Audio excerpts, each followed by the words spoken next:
nagkikrave nga nito. Kaya naman inumpisa ko na nga siyang hati-hatiin para nga makuha ko na nga yung laman nga nitong pakwan. At dahil nga malaki nga itong pakwan nga nadala nga ng ate ko, ito nga lang kalahati nga ang gagawin ko nga ang fried ice cream kasi pag ginawa ko nga yung lahat talaga marami nga akong magagawa at baka nga hindi namin maubos.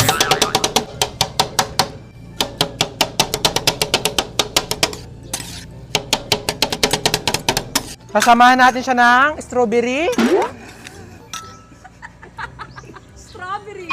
Sinamahan ko na nga rin nga nitong strawberry nga nadala nga ng isa kong nga kapatid kasi mas masarap nga siya kung isasama nga siya sa pakwan at hindi nga sa mangga. After natin madurog-durog, maglalagay na tayo ng mixture.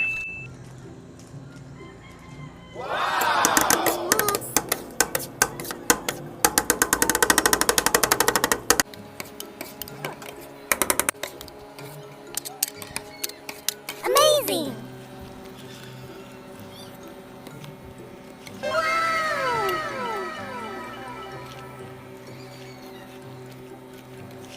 Wow!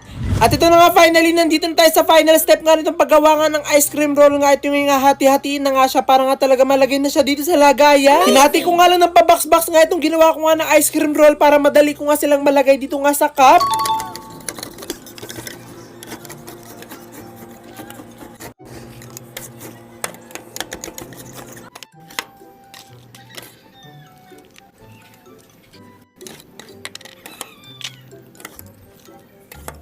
At ito na nga finally, nagawa ko na nga itong request nga ng ate ko nitong ice cream roll nga nagawa nga sa pakwan. At para nga talaga maging mas special nga, nilagyan ko nga siya nitong strawberry syrup para mas lalong sumarap. At after ko nga malagyan nga ng syrup, nilagyan ko na nga siya nitong kutsara para mabigay ko na nga rin siya dito nga sa ate ko.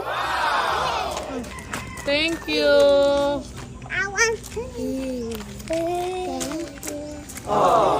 At syempre, baka magtampo nga yung kapatid ko nga ang isa, kaya naman gagawin ko na nga rin itong ice cream roll niya nga nagawa nga sa mangga.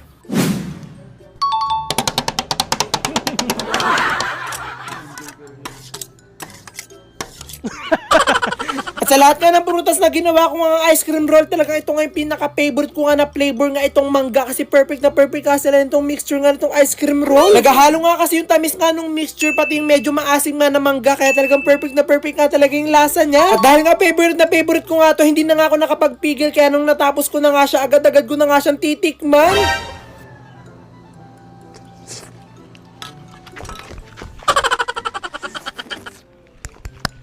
At sana nga lang talaga napawi ko ngayon nararamdaman na init nga nito mga kapatid ko dahil nga dito nga sa ginawa ko mga ice cream roll. Amazing!